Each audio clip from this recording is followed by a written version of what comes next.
Hello students, welcome to get set commerce classes. कैसे हैं आप सब? I hope you are doing good. तो चलिए शुरू करते हैं। जैसे कि आप बच्चों को पता है कि अपने प्लानिंग चैप्टर स्टार्ट करा हुआ है, जिसमें मैंने आपका पहले पढ़ा था कि मीनिंग प्लानिंग का क्या होता है।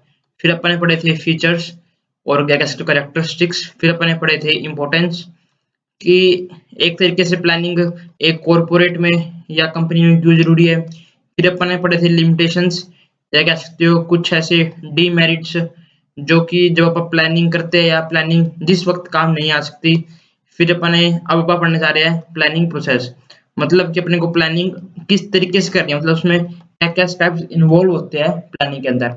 जैसे कि मैंने आपको एक एग्जांपल पाया था जिसके अंदर अपन एक बच्चे हैं जो फर्स्ट डे स्कूल के जाते हैं और अपन सोच रहे होते हैं कि जब फर्स्ट पेपर होएगा मेरा बोर्ड का, उसके अंदर मुझे बहुत ही अच्छा करना है, मतलब सारे बोर्ड्स के पेपर में मुझे अच्छे मार्क्स स्कोर करने हैं।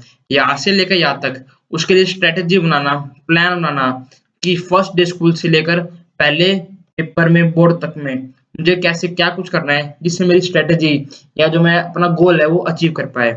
मतलब मुझे एक प्लानिंग किस तरह से करनी है, कह सकते हो प्लानिंग के प्रोसेस क्या है, मतलब स्टेप्स क्या है प्लानिंग के। ठीक है, पहले सेटिंग अप दी ऑब्जेक्टिव। ठीक है,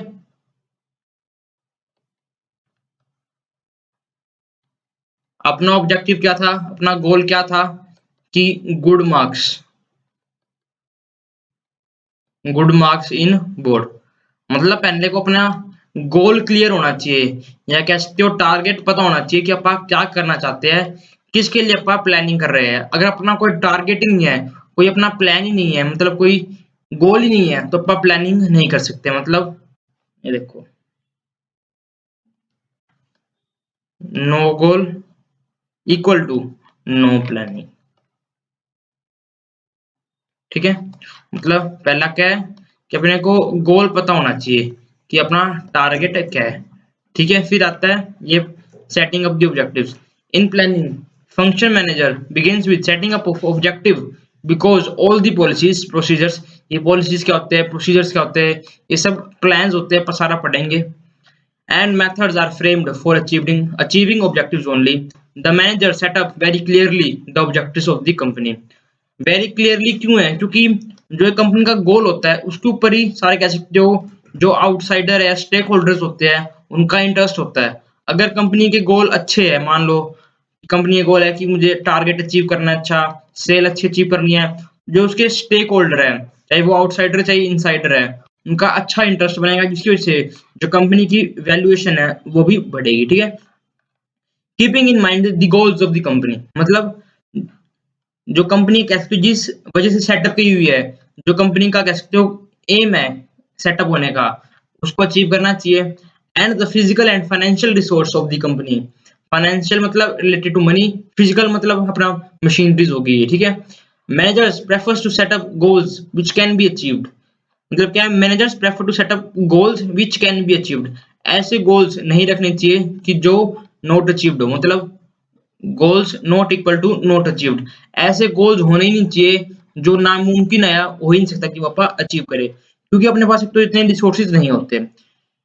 and in specific limit of time, ऐसा नहीं है कि जैसे इसमें अपने पढ़ा था कि अपने को बोर्ड में अच्छा स्कोर करना है।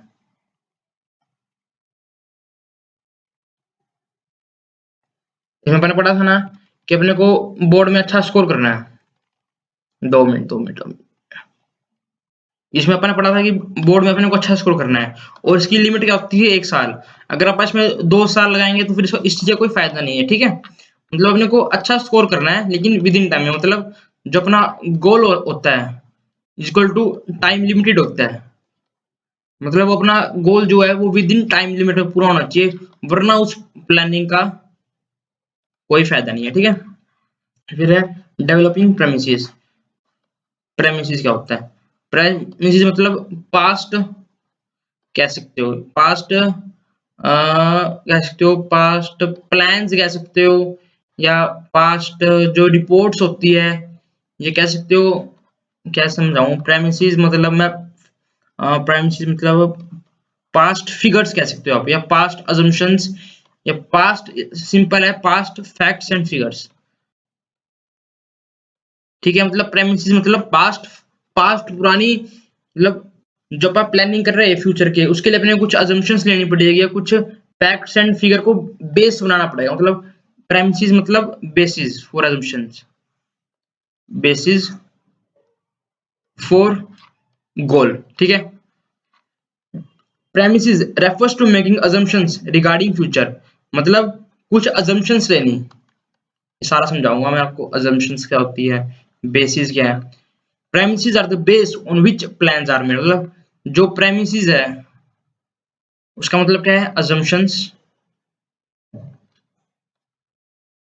वो एक बेस भी है। Keeping in view existing plan and any past information about various policies, मतलब प्रेमिसेस क्या है, एक बेस है किसका, प्लानिंग का, जो क्या होता है एक पास्ट फ्यूचर पास्ट प्लान्स, ठीक है। There should be total agreement on all the assumptions, the assumptions are made on the basis of forecasting, मतलब प्लानिंग जो होती है या जो प्रेमिसेस या assumptions लेते हैं वो लेते हैं फ्यूचर के हिसाब से।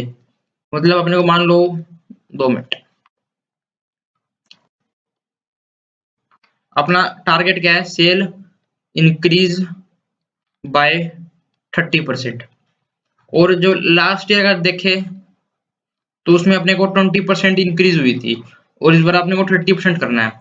तो जो लास्ट ईयर अपने ने प्लान्स लिए थे उसको एक तरीके से बेस मानना है, और कुछ अजम्पशंस लेनी है कि पिछली बार ये हुआ था तो इस बार भी ये हो सकता है, पिछली बार ये नहीं हुआ तो इस बार भी ये नहीं होगा, कुछ अजम्पशंस लेनी है और कुछ पुराने प्लान्स और फिगर्स लेने हैं। Forecast is the technique of gathering information, common forecast are made to find out the demand for a product, change in government और competitor policy, tax rate etcetera. For example, पिछली साल recession था मान लो, तो जो government थी उसने tax rate मान लो रिड्यूस कर दिए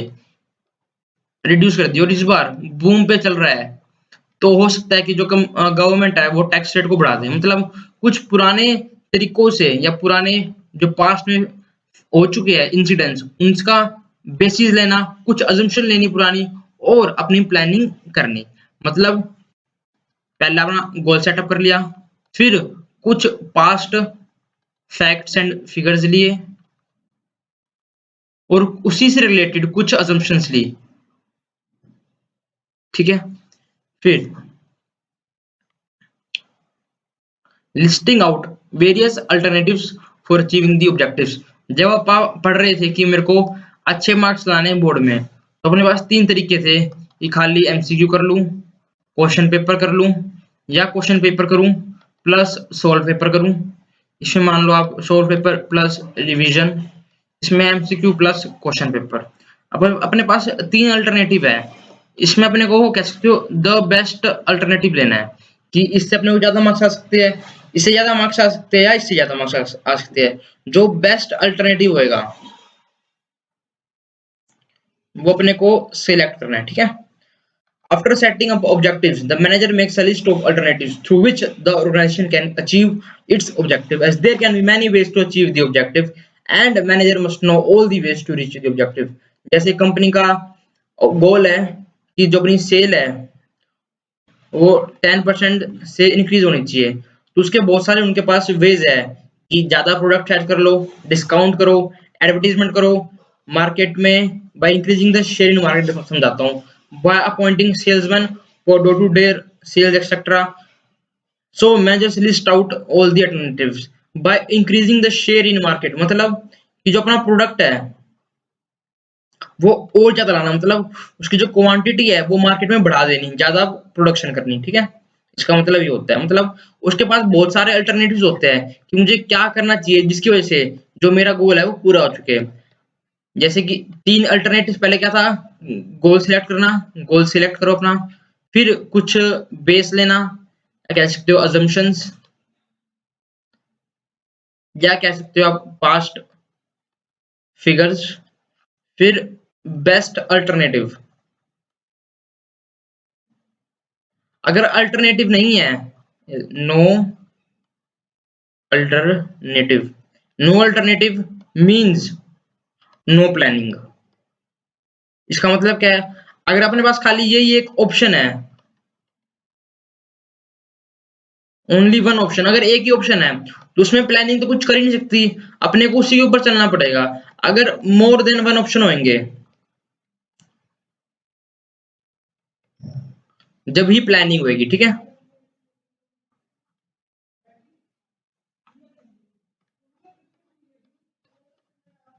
ठीक है, अब पढ़ते आगे। इवेल्युएशन ऑफ डिफरेंट अल्टरनेटिव्स, मैंने समझा दिया। तीन अल्टरनेटिव्स, इसमें क्या था, पहले तीनों अल्टरनेटिव के बारे में लिखना है, फिर जैसे मान लो ये एक्स अल्टरनेटिव, ये वाई, फिर जेड। थर्ड पॉइंट में क्या था कि तीनों के बारे में लिखो कि कौन कौन से अल्टरनेटिव है, फिर जो इसमें से बेस्ट है उसको चूज करो। मान लो इसमें वाई तीन अल्टरनेटिव ना हो, एक्स वाई जेड, कि अपने पास कौन कौन से अल्टरनेटिव अवेलेबल है। फिर फोर्थ पॉइंट में क्या है कि जो इसमें बेस्ट अल्टरनेटिव है उसको चूज करो, ठीक है। फिर सिलेक्टिंग एन अल्टरनेटिव, मतलब इसमें मान लो कह सकते हो कि पहले अपना गोल बनाओ, फिर बेसिस बनाओ, फिर अपने कह सकते हो जो अल्टरनेटिव्स है, कह सकते हो ऑप्शंस, मान लो ऑप्शंस है उसको देखो, फिर उसके बारे में इवेलुएट करो। इवेलुएट मतलब उसका स्वोट एनालिसिस, या कह सकते हो उसके कॉन्स और प्रोज देखो। कॉन्स मतलब उसकी क्या नुकसानदायक है, और प्रोज मतलब उसका क्या फायदा है। मतलब पहले उसको इवेलुएट करो, फिर इवेल्युएशन करने के बाद जो बेस्ट है उसको चूज कर लो। अब सारा कुछ हो गया, अपने को गोल भी पता चल गया, बेसिस या कह सकते हो पास्ट फिगर्स भी देख लिए, अपने के पास बेस्ट प्लान भी आ गया। अब किस चीज की देरी है, अब उसको इम्प्लीमेंट कर दो। अब जो प्लान था वो इम्प्लीमेंट हो गया, अब देखो प्लान इम्प्लीमेंट हो गया, अब उसको फॉलो अप करना। फॉलो अप करना मतलब उसको एक तरीके से उसके ऊपर निगरानी रखना, या कह सकते हो चेक रखना उसके ऊपर। अपना क्या था इसमें, जैसे मान लो उसमें 10% इंक्रीज करनी है सेल, तो अपने सारा कुछ प्लान सब कुछ इंप्लीमेंट कर दिया, अब उसको फॉलो अप करना है। फॉलो अप करना मतलब उसको ऊपर चेक रखना कि वाकई जो 10% इंक्रीज है वो सेल हो रही है नहीं हो रही, क्या दिक्कतें आ रही है, क्या कुछ हो सकता है क्या कुछ नहीं हो सकता। Follow up planning is a continuous process, सारा पढ़ लिया था। ये देखो, if the expenditure planning is done keeping in mind 5% inflation, but in present situation if the inflation rate rises to 10%, then during follow up the managers make changes in the plans according to 10% inflation rate। मतलब अगर कोई मान लो कोई ऐसी चीज आ जाती है, ऐसा कोई फैक्टर या कह सकते हो कोई इन्वायरमेंट आ जाता है जिसकी वजह से अपना जो प्लान है उसमें कुछ चेंज करना पड़ेगा, तो जो मैनेजर होते हैं उसको चेंज करना पड़ेगा प्लान में, ताकि वो प्लान या कह सकते हो जो अपना गोल है वो अपना अचीव कर सके। मतलब इम्प्लीमेंटेशन के बाद देखना है कि वाकई उस प्लान के ऊपर काम हो रहा है या नहीं हो रहा, कि प्लान वाकई जो अपना गोल है उसको अचीव कर पाएगा। ठीक है, ये प्लानिंग के प्रोसेस में इतना ही था। इसके बाद अपना खाली क्या बचा है, खाली टाइप्स ऑफ प्लान, प्लान के बारे में बचा है कि स्टैंडर्ड प्लान कौन से होते हैं, सिंगल यूज प्लान कौन से होते हैं, ये पास सारा पढ़ेंगे। आज के लिए इतना ही। अगर वीडियो अच्छी लगी हो और कंसेप्ट समझ आया हो तो वीडियो को लाइक कर देना, और वीडियो को अपने दोस्तों के साथ शेयर कर देना। आज के लिए इतना ही। Thank you and bye bye.